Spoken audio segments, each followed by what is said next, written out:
In this video, you'll learn about making the career transition to social impact, including how to make that change, who to talk to, educational requirements, and opportunities to connect your current career to your new one. We also explore where to start if you're seriously considering making the change. Let's make a social impact.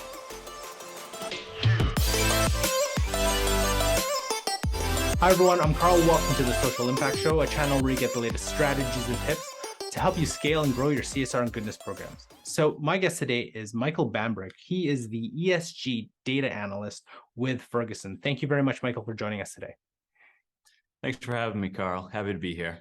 So Michael, I know you've made the career change to sustainability. So why did you make that change? And maybe tell us what were you doing before? Yeah. So before I made the change, I was in the healthcare industry, mainly looking at research there. And one of the big things that made me change from that field to sustainability was the wide impact that it has. It touches just about every facet of our life, of our personal lives, of our professional lives. And what we do here, it has a global impact. I don't think that there's a single sector or area of this globe that sustainability doesn't touch or help in some way.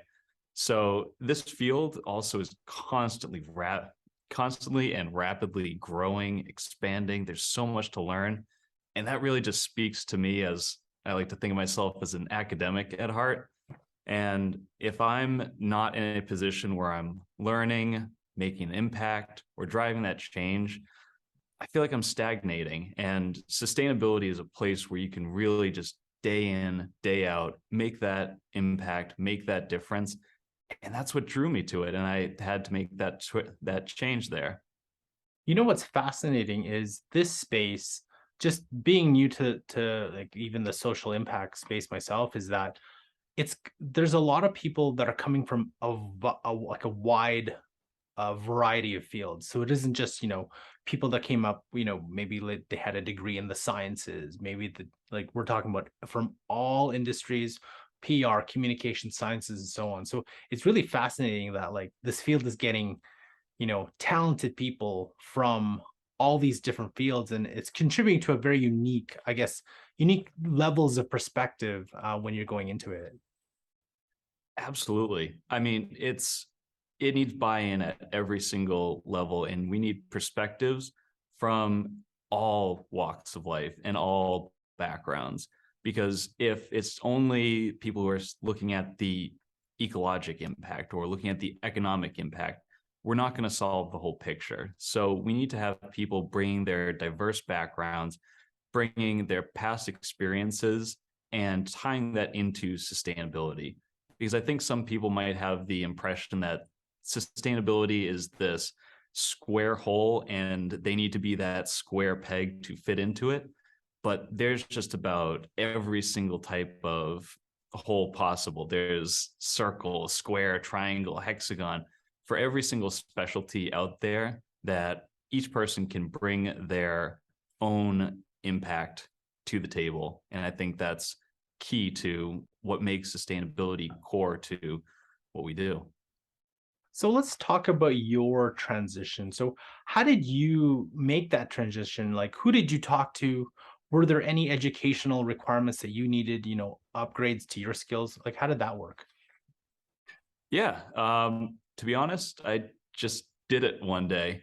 I decided that I wanted to make this change, and I talked to my friend and now coworker, Michael Wong, and he basically helped to give me that push, that little oomph to ask the right questions, to know, all right, I need to look more into the scope 1, 2, and 3 greenhouse gas emissions. I need to look at the UN Sustainable Development Goals and really start to think critically about how sustainability impacts our daily life, how it impacts corporations, how it impacts governments. And it wasn't like I needed a specific additional education requirement, but it was more of just constantly having that inquisitive nature and an eye towards sustainability. So I'm always curious because of the diverse range of backgrounds. How were you able to connect what you previously did to your work today?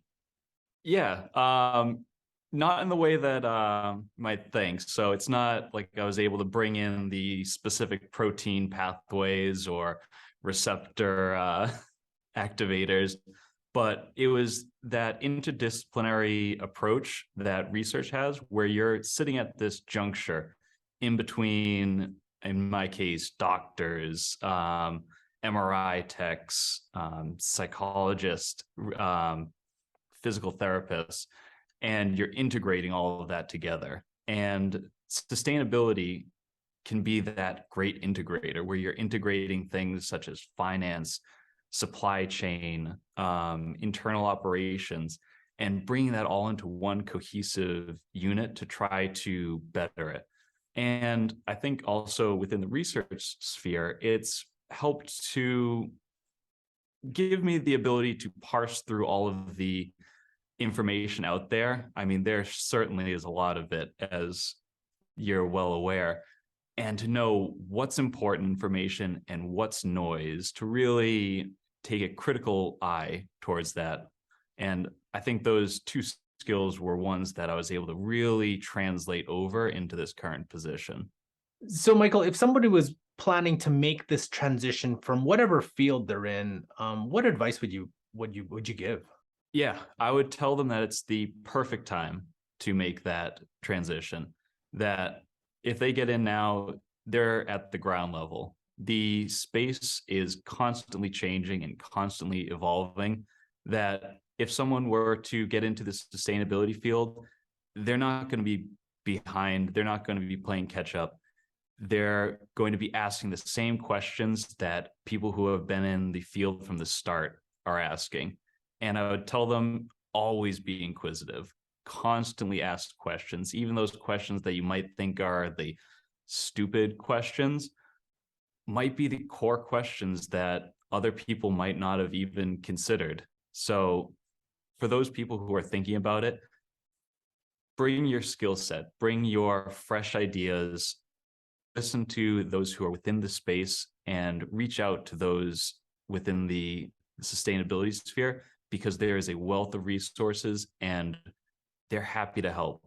These people all want to see you succeed, want to exchange information, because at the end of the day, we're all in this together trying to make the world a better place, honestly.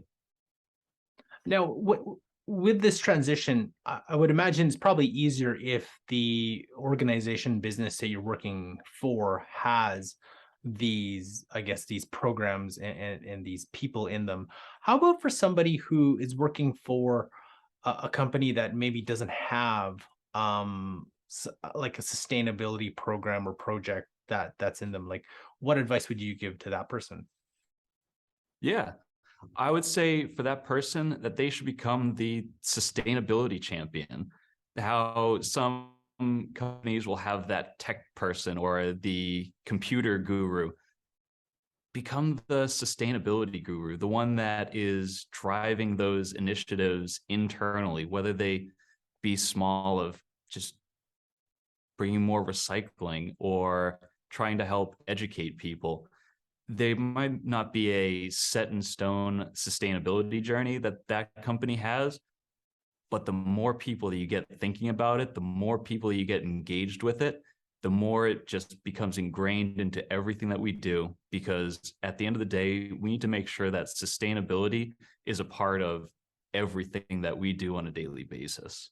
And is it something where, you're making that full transition to this role, or is it more of like, I want to get a program up and then maybe transition my role to that program? I would say it really depends on the person. If your passion is the current role that you're in, but you're also really invested in sustainability, you don't need to make that full transition and put your previous job behind you.